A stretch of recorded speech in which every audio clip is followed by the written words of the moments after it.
निज्लागुरि गामिनि गोदानै लुफुंनाय बाथौ मन्दिरखौ एमएलए जयन्त बसुमतारीनि आखाइजों बेखेवबाय।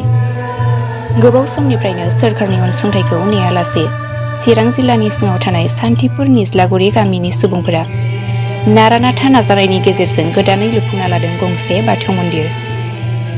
लोगोसे बे मन्दिरखौनो गावनि आखाइजों बेखेवनानै होयो 31 नं सिदली बियाबनि एमएलए जयन्त बसुमतारी बिथाङा। लोगोसे बाथौ मन्दिरखौ बेखेवखांनायनि उनाव बिथां एमएलए जयन्त बसुमतारीया गामिनि रायजो राजाफोरजों जयै बाथौ गिदिंनाय आरो आरज गाबनाय हाबाफारियाव बाहागो लायो। चिरां जिल्लानि सान्थिपुरनि बे निज्लागुरि गामियाव दिनैहाय बे गामिया गावसोरनो लोगो नांनानै रां एसे खांलायनानै मदद होलायनायनि गेजेरजों जोबोद मोनसे समायना बाथौ थानसालि बिथांमोना लुखांबाय। बेखौ दिनै बेखेवनायनि हाबाफारिमोन। दा बेयाव आंखौ हांख्रायनाय बायदि आं फैनानै बे बाथौ थानसालिखौ बेखेवनानै होफैबाय। आङो जोबोद गोजोननाय मोनदों जे गामि नाङै बिथांमोनहा मदद होलायनायनि गेजेरजों बे थानसालिखौ जोबोद समायनायै लुफुंबाय। जिथु जोंनि बाथौ होनबा बोराइ बाथौ बियो दिनै गोजामसिन बहाबा धोरोमफोर बा बिदि थानसालिफोर दङबा बाथौआबो मोनसे हाजार हाजार बोसोर सिगांनिफ्राय हयथ' बे निस्सय दङ। नाथाय जोंनि राङारि अबस्थाफ्रा बेबायदि मोजां नङिलाय जोंनि बाथौनि थानसालिफ्रा गोग्लैसोनाय अबस्थायाव दंमोन। खिन्थु दिनैहाय निज्लागुरि गामिनि साफ्रोमबो रायजो राजाखौ आं साबायखर जासिदों गोरबो इसिंनिफ्राय।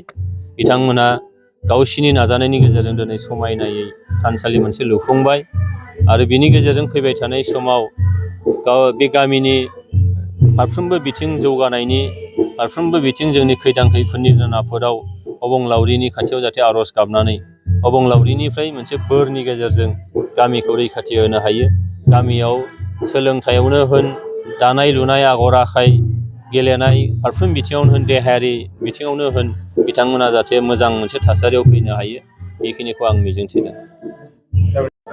मोनसे गोदानै लुफुंजानाय बाथौ थानसालि बेखौ मा बुंनो सानो? गिबियावनो नोंथांमोनखौ जोंनि गामिनि जानानै आङो बरायग्रोनानै लाबाय।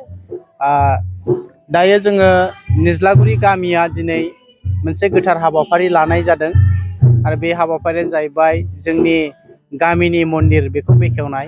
दा बे हाबाफारिया जोंनि मान होनो गोनां जोंनि 31 नं सिदली बियाबनि एमएलए जाहा जयन्त बसुमतारी सारनि आखाइजों जों बेखेवबाय आरो आं बेखौनो खावलायगोन जोंनि साफ्रोमबो सिबियारि बिथांमोनखौ जे जोंनि जे थान बेखौ जोङो मोजाङै जोंनि खस्थ' खालामनायनि गेजेरजोंनो जोङो लुखांनानै लानो हायो बेखौ आङो खावलायगोन। आरो आं बेखौनो खावलायबावनो लुबैदों दिनै जोंनि गामिया बाव खुनु जों सरखारनिफ्राय अनसुंथाइ मोननानै जों मावफुङाखै।